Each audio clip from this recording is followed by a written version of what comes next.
Wear proper safety gear and use correct techniques every time you cut a door jamb with a reciprocating saw or a table saw.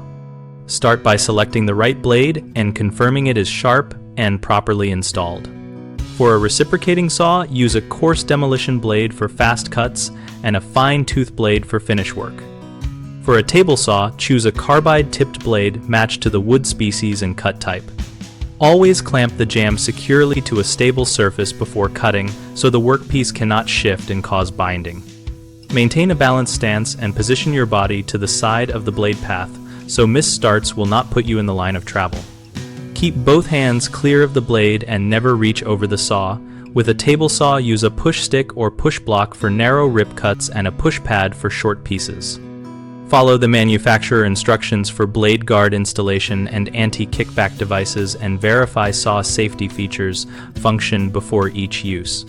Common mistakes include cutting without adequate personal protective equipment, which increases the risk of eye and hand injuries, so always wear impact-rated goggles and cut-resistant gloves and replace them when worn. Another issue is failing to secure the workpiece, which leads to binding and kickback. Clamp the jamb and use feather boards or auxiliary fences for consistent feed.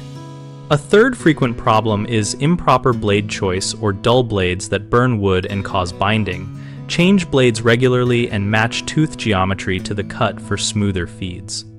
BigHomeProjects.com connects homeowners and contractors around home repair projects like door jamb replacement and power saw safety resources. We help homeowners find local contractors and let contractors find new leads, and we host a discussion community where we share tips and ask questions together.